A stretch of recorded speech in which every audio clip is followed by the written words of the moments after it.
fantastic to come here. It's really great to talk to people from the community and to share some of the stuff knowledge that I've picked up over the years. My students are bored silly listening to me, so it's great to have a new audience of people who've chosen to come here rather than obliged to turn up to lectures. And I think film is just a great subject for people too, because people watch movies, they know about movies, and they always love to know just a little bit more about movies. So for me, it's just a lot of fun to do this kind of thing. You don't have to be an expert about the subject, it's for general interest. And what's important is that it's co-created with the community. What local residents want to hear about, what topics would be of interest to them, whether local history or health. But of course it's open to everybody, apart from local residents, whether you're Trinity staff or alumni or you're just friends, everybody's welcome. So we came up with this idea of having Trinity professors come out and talk to us, because they talked in language that you could respond to and ask questions, not feel foolish.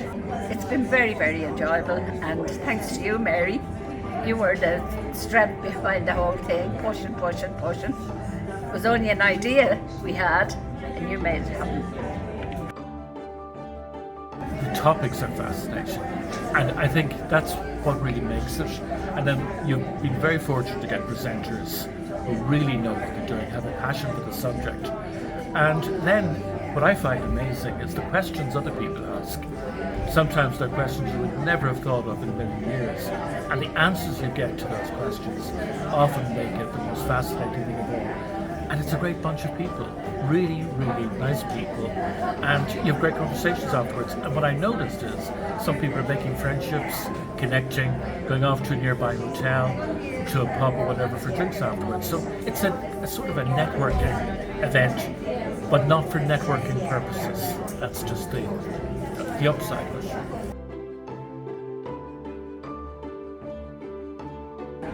Well, I really enjoyed the Trinity talks, firstly because I think it's such a great idea. It's such a diverse amount of subjects. It's very hard actually to pick your favourite. I did like the one about the industrial sites, because it reminded me of my youth and when I worked in factories and all of that kind of stuff, and the names of all the different companies that we would have known as children. And I think about 8 companies were named that either I worked in, my father worked in, my sister worked in, my husband worked in. So it was, I hadn't realised how many of them, and that so many of them actually were Irish companies. We would have seen them as Irish companies because they were here in Dublin, you know. So that probably stood out because of that, but I'm not saying it was better than any of the others. I would find it very difficult to choose and say one was better than the other, and I absolutely love today's. I mean, could have watched every one of them movies sitting there. I was disgusted every time it stopped.